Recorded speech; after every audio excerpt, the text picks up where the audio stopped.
Okay, hello, greetings, welcome everyone. Let's continue on this, talking about this principle release and where does it lead to. Now, I'll frame this through a Hermetic view. Each exercise that you practice generates a byproduct of stillness, type of emptiness. So you start at the mindfulness practice of watching your thoughts rise and fall away, mindfulness of thought, and you'll find by practicing this exercise the space between the observer and the observed increases, and there's an underlying stillness which forms. This stillness is it's basically what you're harvesting, it's basically what you're developing, but we need a way of measuring the stillness. Now, the only way you can observe your thoughts rise and fall away without touching them is by having an under quality of release, to be able to be letting go of the thoughts so they don't stick to you. The thoughts want to touch the mind and it's magnetic, it's sticky. So by having a quality of releasing, you're neutralizing the stickiness of the thoughts so they move away and the emptiness accumulates. We measure this emptiness by three fundamental qualities. The first is the slowness, how much you're releasing time, how slow the consciousness is. Now, it's not the actual thing you're watching, it's the mind itself, the observer. When you release time and you slow everything down, you're essentially moving your consciousness through the astral, and this is where various forms of psychic phenomena start to appear, qualitatively and quantitatively. Next, we look at our relationship to space, the space the mind occupies. As space expands, we're moving into the mental body, or into what a lot of people call the spirit. So this state of the mental body, or spirit, is release of space. So there's a spacelessness to it. The edges of mind dissolve.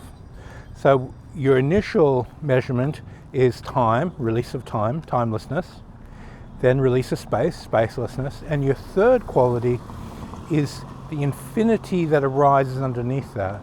Only the mind itself can accumulate the quality infinity, because the essence of mind is infinite. So the stillness underneath concentration of samadhi is infinite. Hello. And this infinity quality is measurable within your perception. How infinite does the consciousness feel when you're in that state?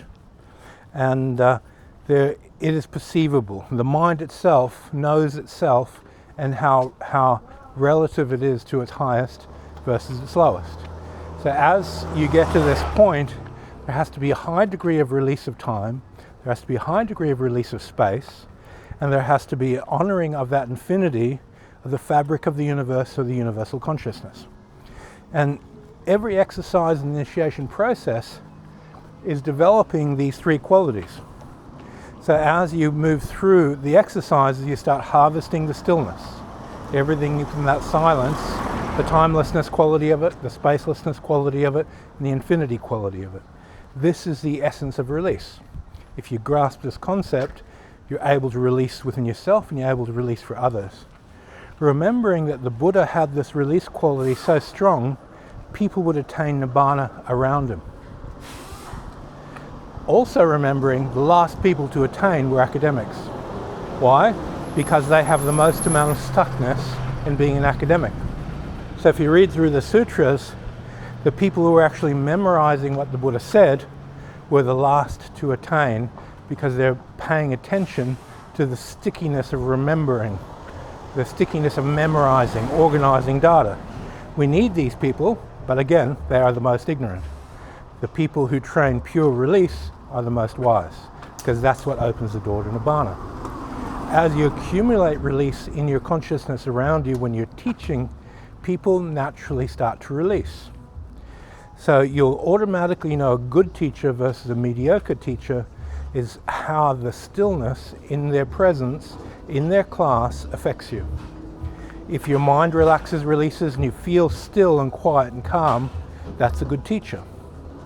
If your mind starts thinking, that's a very poor teacher, because they're projecting their stuff onto you. And if their stuff is release, it leads to Nibbana.